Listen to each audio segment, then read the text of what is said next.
Muy buenas tardes. I think what I'm going to do, based on Aisha's guidance, is that I will provide a little bit of a background with respect to my history working with NRCS, where I'm from, and then I want to end with a few topics that I think are significant to your conference. I was just really impressed with the video that was just shown, and the previous speaker. There's a lot of really good things that are taking place. So my name is Salvador Salinas, and I'm originally from Starr County. I was born in Rio Grande City, and I went to school in Roma. I grew up on a family ranch, which is about 30 miles northwest of Rio Grande City, and the ranch is Las Escobas, and it's been there for a long, long time. My family has been on that same piece of land for since the early to mid 1800s. So we're very, very fortunate, or I was very fortunate to have grown on a Spanish land grant and raised with a family that had a passion for the land and a passion for agriculture. I grew up on that ranch, doing all of the chores, all of the ranch work that I think we all typically grow up with when you're out there raised on a ranch. And like I said, our ranch is 30 miles north of town, so we didn't get to go to town. When I was a little kid, we'd pack up once every 2 weeks on a Friday afternoon, and I'd go with my mom and my dad, and we'd take a grocery list for my two uncles and my grandparents, and my father and mother would buy the groceries for all the family members there at the ranch. So it was interesting growing up, but it was one of those things that is a very familial and a very close knit growing environment for myself, my brothers and sisters, and my cousins and uncles that lived there at the ranch. So I went to school in Roma, and graduated from high school, and I went to Texas A&M University. And so as I was growing through high school, one of the things that that was from my parents' perspective was instill in me a need for continual education, or education at a university. And of course, my father was very pro Texas A&M, so I ended up going to Texas A&M. But one of the things that was very inspirational to me with respect to growing up in Starr County and growing up in a ranch was the Soil Conservation Service. My father was a member of the Starr County Soil and Water Conservation District for many years. I think he served like about 31, 32 years as a district supervisor. And so the district conservationist for the Soil Conservation Service at the time was Elias Guerrero.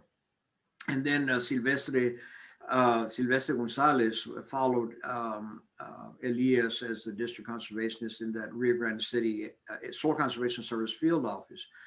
But the point being is that because of my father's relationship and being on that Soil and Water Conservation District board, the Soil Conservation Service was very instrumental in me with respect to the degree that I chose to major in when I went to Texas A&M. And that was range science, basically farm and ranch management, taking that option. And so I went through that and graduated from high school, graduated from Texas A&M University, and then so after my graduation from Texas A&M, I did not get hired right away, and so I ended up teaching school in Rio Grande City. I taught 7th and 8th grade, earth science, mathematics, and biology, and I don't know what else. It's been a while since I taught school there. But anyway, as soon as I started teaching school, I got hired, or I got offered a job with the Soil Conservation Service. And so I started working in Mason, Texas, which is north of San Antonio, I don't know, about 100 miles or so. And so I worked there for a while, and then it was about 13 months, and then I moved. I was reassigned to Johnson City, Texas, which is north of Austin. Uh, I worked there for about 2.5, 3 years, and then I went to West Texas. And I remember um, when I applied for that position in West Texas, the location was Van Horn, Texas. I'd never been out there, so I applied for the position. I didn't know where it was, and then lo and behold, I was called for an interview, and I got selected for the position, and I ended up going to Van Horn, one of the best places that I've worked in throughout my career. The area that I worked in was one of the largest field offices in the state from a land mass perspective. The area that field office in Van Horn covered was 4.3 million acres, and so it covered all of Culberson County, part of Hudspeth County, part of Presidio County, and part of Jeff Davis County. So it went all the way from the Rio Grande River all the way to the Texas-New Mexico state line. So it was a very good experience for me. Got to meet a lot of folks, mainly the type of work that I did because of the background that I had was basically related with the ranching aspect, doing a lot of conservation planning with the ranchers there. There was also a lot of farming at that time in that area, a lot of irrigated farming.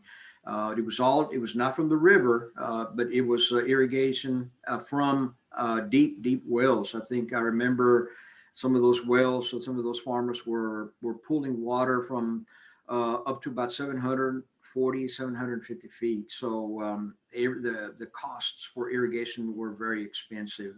Big motors.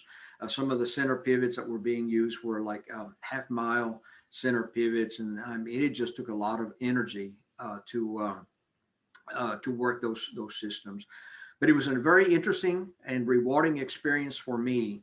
And I think as a result of my background and my having and knowing Spanish and being able to read and write it and speak it, I was asked to apply for a position in Mexico.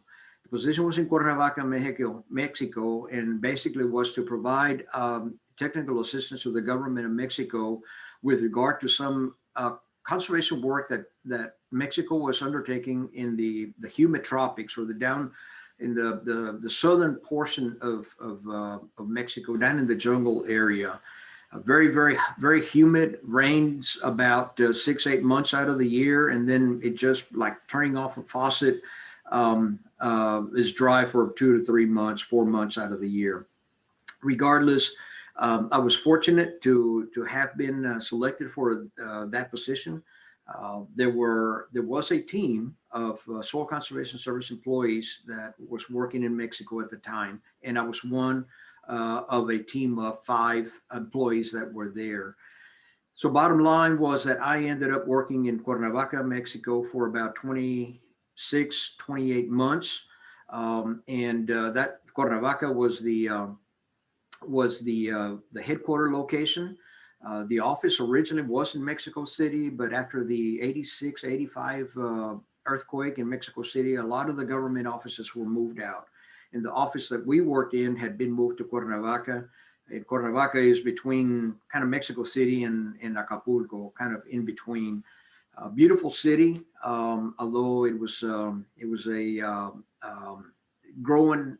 The population growth was really outpacing the infrastructure for utilities such as water, sewage, electricity, and things of that sort. But regardless, the climate was beautiful there in Cuernavaca. They call it the city of La Eterna Primavera, the city of eternal spring, and it certainly was. The temperature was fabulous throughout the year.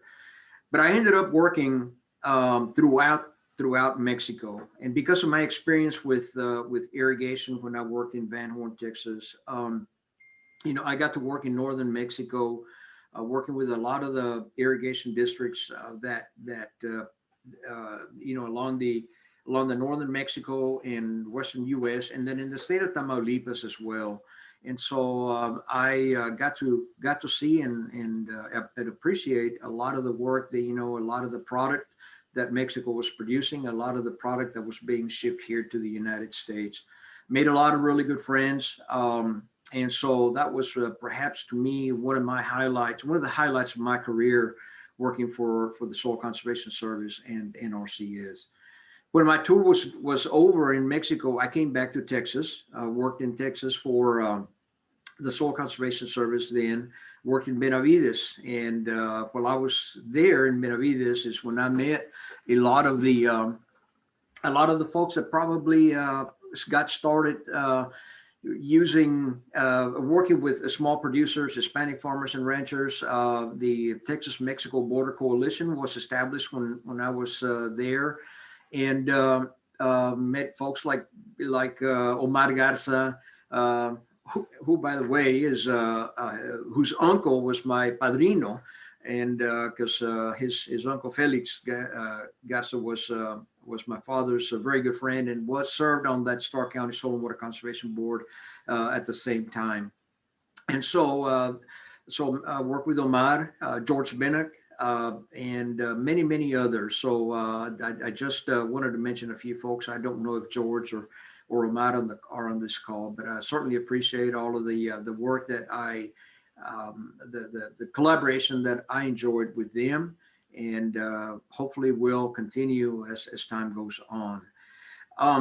So I worked in Benavides, and then I ended up transferring to Massachusetts. That was a different experience for me. Even though being in the United States and working in Massachusetts, it appeared to be like working in a foreign country as well. They speak English a little bit different there, but that's okay. We all spoke English and we got along. That was also a very rewarding experience for me. I worked there for several years, and then I came back to Texas, to the NRCS state office in Texas. And so back in late 1999, early 2000. And so from that point to about, last year, 2019, I worked as a state office. I had several positions there. When I moved from Massachusetts to Texas, my position was strategic planning. And then I moved to assistant state conservationist for operations. And then I moved to deputy state conservationist. And then I served as the state conservationist for Texas for NRCS from April of 2011 through March of last year. And then last year in March, I took the position of the regional conservationist here in national headquarters for NRCS. So now I oversee 12 states, all the way from the Canadian border to the Mexican border. And the northern states that that I oversee include Minnesota, North Dakota, and Wisconsin, and of course all the way down to Texas. So there are 12 states that I work with, and I'm happy and I guess lucky to still be able to work with Texas NRCS and the conservation partners in Texas. So I've had a very my career I find that it was to be able to move up the ladder, gain opportunities for greater responsibility. One of the things that I had to do was move, and it's a challenge many times, and but I was willing to do that, and as a result, I gained, I guess, a variety or diverse experience that helped me move from one location to the other, and now to this position here, which I will hold for a little bit. I'm not moving anywhere else. My next move is going to go back to Texas, and so. So very, very appreciative of the agency. I chose the Soil Conservation Service and NRCS as a career. So this Friday, January the 15th, I will have completed 43 years of service with the Natural Resources Conservation Service. So I'm a little beyond my time, that for eligibility to retirement, but I have really enjoyed working for the Soil Conservation Service and NRCS, that I have decided to stay a little bit beyond the traditional or historical time frame for employees to retire. But it's not very long that I will be going back to Texas as a former NRCS employee. So I just wanted to chat with all of you with respect to that, because I grew up in Starr County, and in my wildest dreams did I ever think that I would end up in a position such as what I am now in. Coming from a small community, although Rio Grande and Roma may not be small communities now.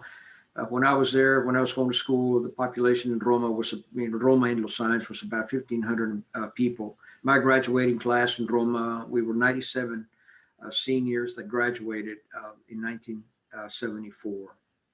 And so from there, going to Texas A&M University, which is, was a huge university.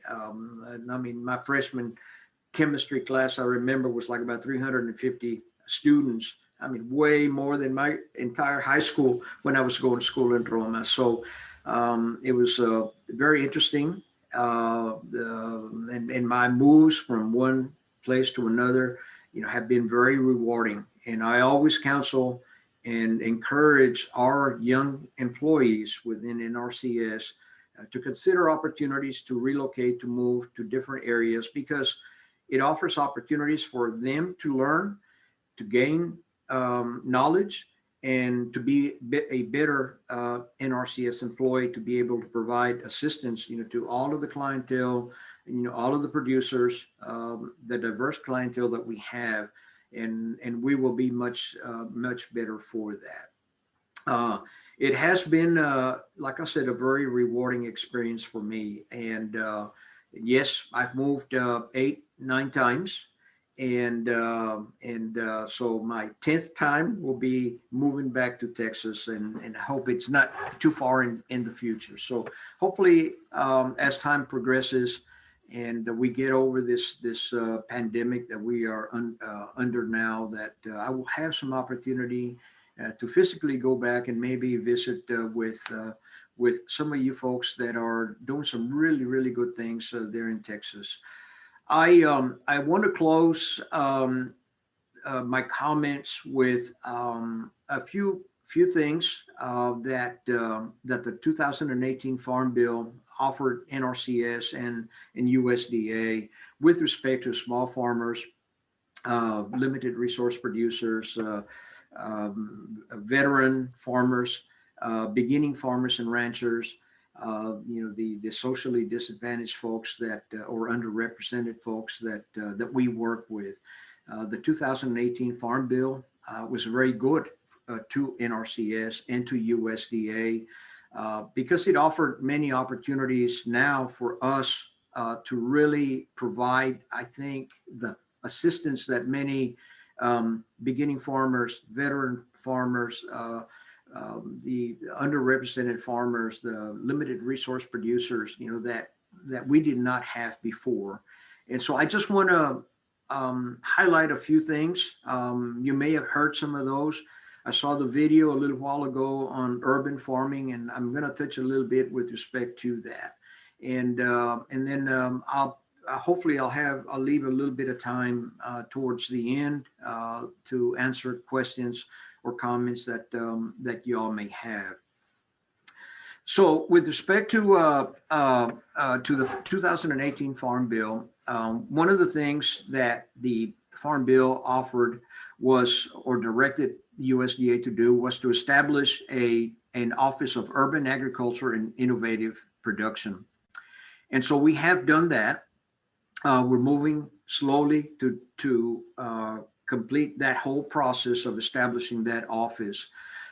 This new office is headquartered in NRCS, and NRCS is leading that effort to work with other agencies to fully get that office up and running. And I think we are well on the way to be able to do that. The mission of this office is to encourage and promote urban, indoor, and other emerging agricultural practices, including community composting and food waste reduction.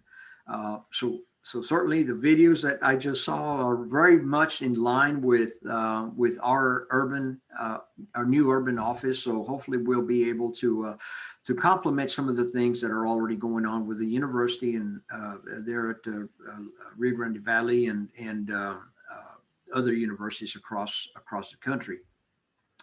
One of the things that that has also come about with regard to this urban farming umbrella is that we were asked to establish we were asked to establish 10 pilot locations or 10 urban offices across the country. However, we ended up we're in the process of establishing 11 offices. So in Texas, there's one. But it is at the opposite end of where y'all are at now. It is in Dallas. And so currently, there has been a solicitation, for county committee members. So the Farm Service Agency, or FSA, is the one that oversees and manages the county committees across the country. So the Farm Service Agency sent out a solicitation for ballots for nominations to serve on these county committees. We had back in the summer, there were 5 offices that we had solicitations for, and now we have 6. And those include the one in Dallas, Atlanta, Georgia, Minneapolis, St. Paul, Minnesota, Phoenix, Arizona, and one in St. Louis, Missouri. So I recall January the 19th as the date that the Farm Service Agency will collect the ballots. And I think that at that point in time, they will be canvassing the ballots and hopefully coming up with 3 to 11 members of that county committee for Dallas and the other 5 locations. And these members of these county committees are going to be local urban and suburban farmers. So it's different than the current county committee system that's in place now, where all of the committee members are basically actively engaged in agriculture, but not so much in urban and suburban settings. In addition to this urban agriculture and innovative production office, we were also mandated to establish an urban agriculture and innovative production advisory committee. And so just last week, a solicitation went out for seeking members for this committee, and it'll be comprised of 12 members. And the purpose of this committee is to advise the Secretary of Agriculture on the development of policies and outreach relating to urban, indoor, and other emerging agricultural production practices, as well as identify barriers to urban agriculture. So this committee will be comprised of 12 members, right? There will be 4 agricultural producers. 2 of those members will be agricultural producers in an urban area, and 2 agricultural producers who are using innovative technology. So, we are, again, the focus being in urban agriculture. 2 members will be representatives from an institution of higher education or ag extension. 1 representative will be from a nonprofit organization, which may be a public health or environmental or community organization. 1 representative will be of business or economic development, which may include a business development entity, a chamber of commerce, a city government, or a planning organization. 1 other member will be from a one with a supply chain experience, which may include a food aggregator, wholesale food distributor, food hub, or individual who has direct to consumer market experience. There will be one individual from a financing entity, and then there will be two individuals with expertise in urban, indoor, and other emergent agricultural production practices as determined by the Secretary of Agriculture. So this notice went out last Wednesday or Thursday, and it went up for public viewing on Wednesday last week, and then I think it was posted on the Federal Register on Thursday of last week. So the nominations are due 60 days from the date of posting. So these nominations will be due by March the 5th. So I highly encourage you, universities, organizations that may be attending this conference to review this solicitation and submit or nominate somebody, to be a member of this committee. It is going to be an important committee, and they'll be working directly with NRCS, with the Farm Service Agency, RMA, other USDA agencies, and of course the Secretary of Agriculture. So if you haven't seen that, I will provide Aisha the solicitation so that she can provide to you. There's plenty of time to be able to submit your nominations. The other area that I want to visit a little bit about was beginning farmer and rancher coordinators. So under this farm bill, the USDA was also directed to create national and state level beginning farmer and rancher coordinators. These coordinators represent efforts by USDA agencies such as the Farm Service Agency, NRCS, or the Natural Resources Conservation Service, Risk Management Agency, and Rural Development to support beginning farmers and ranchers, limited resource producers, underrepresented groups, and so forth. So it's a very important position. The coordinators have been selected. In Texas, the coordinator is Berta Venegas. She is an NRCS employee, and she works out of our Bernie NRCS office. So feel free to contact Berta Venegas when you need some information with respect to some of the programs that USDA offers to all ag producers. Additionally, we, NRCS, FSA, and all USDA agencies has made it a priority to focus outreach efforts to increase awareness of USDA agencies. We have a lot of resources collectively, and so we want to be sure that all producers are aware of the different services and programs and opportunities that all of the USDA agencies offer. And so again, Berta Venegas, the outreach coordinator for beginning farmers and ranchers, we'll have all of this information available to you. And of course, our NRCS, FSA, Rural Development, and RMA employees across the state of Texas, across the country, will have this information. And just for information, I know I'm talking a little bit here about beginning farmers and ranchers, and basically the definition of a beginning farmer or rancher is someone who has operated a farm or ranch for less than 10 years. That's just generally speaking, that's a definition for for the beginning farmers and ranchers. I also want to mention just a few other things. With respect to all our USDA agencies, our farm production and agriculture and conservation area, we offer farm loans, risk management, disaster assistance, and conservation programs to support all of your farming or ranching activities, including urban conservation or urban agriculture now. We offer farm loans for farm ownership.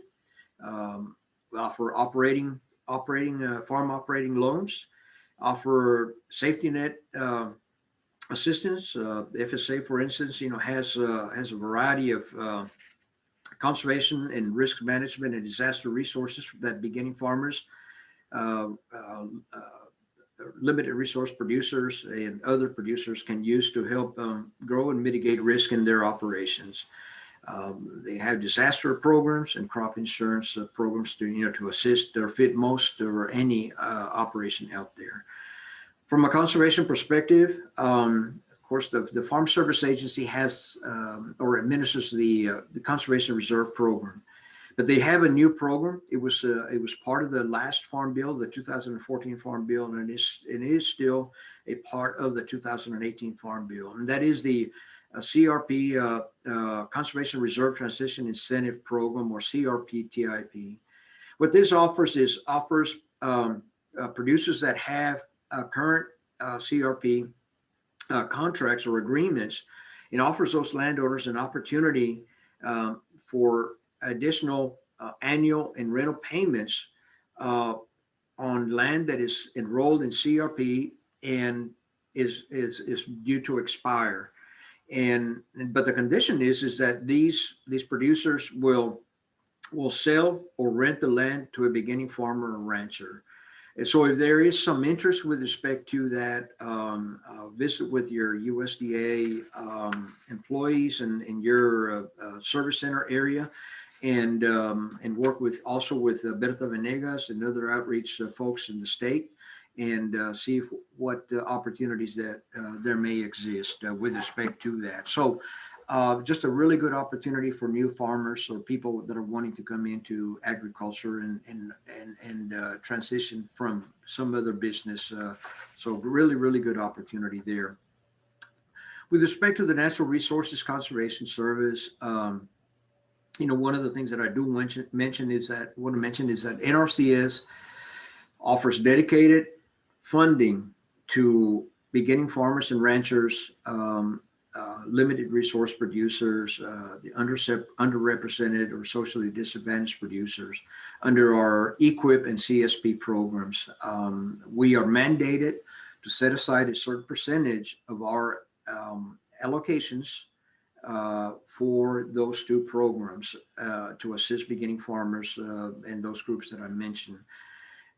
Just want to be sure that when you apply and you fit one of these categories, when you apply for a CSP or Conservation Stewardship Program or Environmental Quality Incentive Program, when you're applying, that you identify yourself as a beginning farmer or a socially disadvantaged producer or historically underserved producer, so that you get placed in that category and have a greater opportunity for being able to get selected or approved for a contract.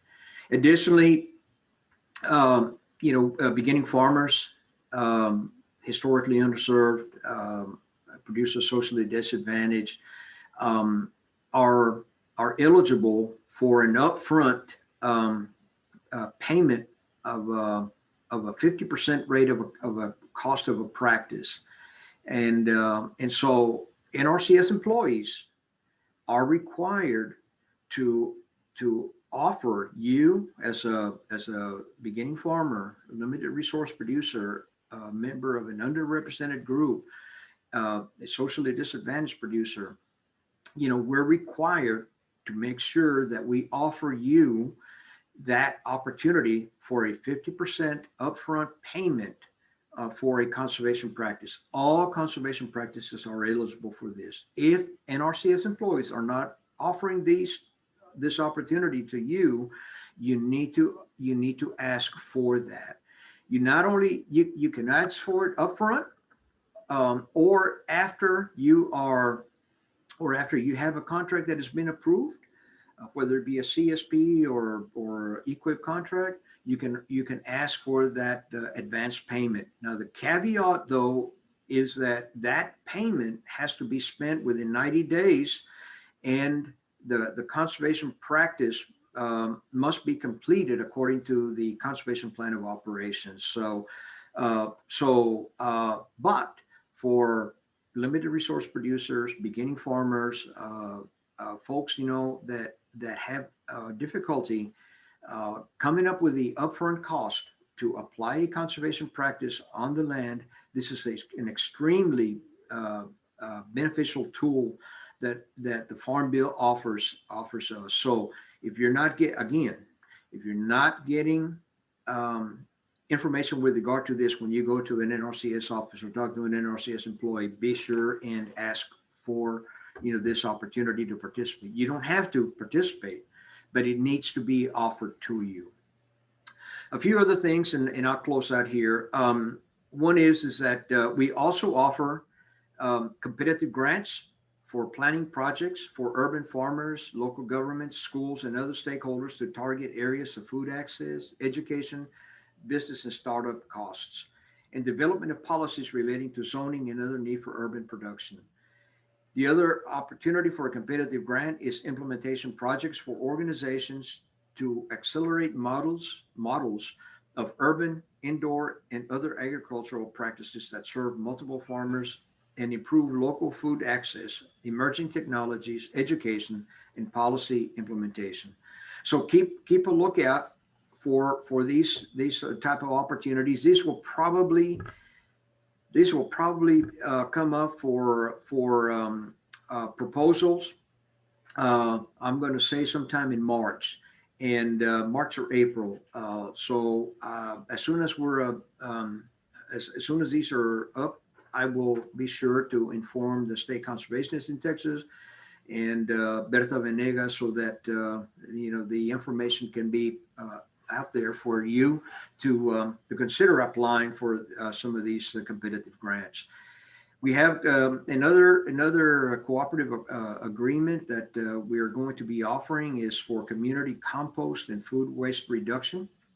And these are to develop and test strategies for planning and implementing municipal compost plans and food waste reduction. So keep a lookout for these opportunities as these will offer us as a community opportunities to really help our folks across the landscape.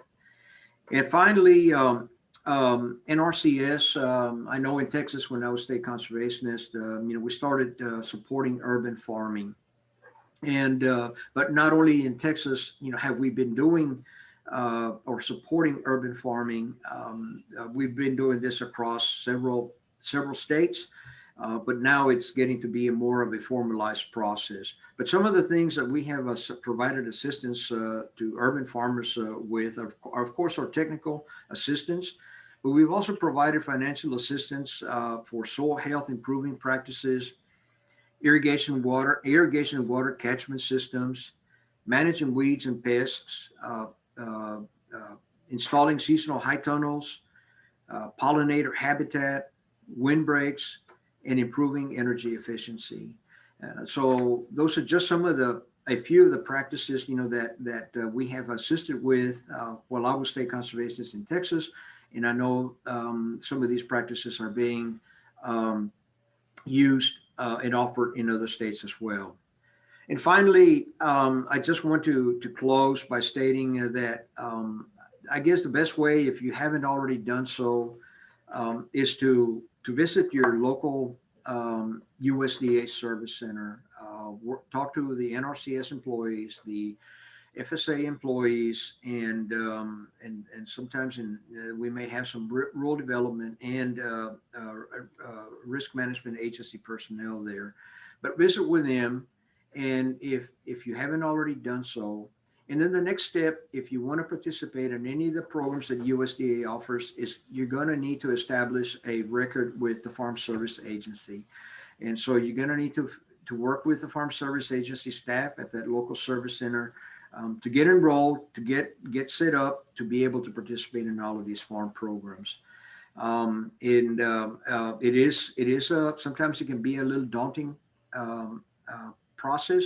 But I think I saw some folks there with NCAT. I think NCAT and maybe the Texas-Mexico Border Coalition, the University of Texas, RG, Rio Grande Valley. I used to remember it as Pan American University, but we moved from then on, from there.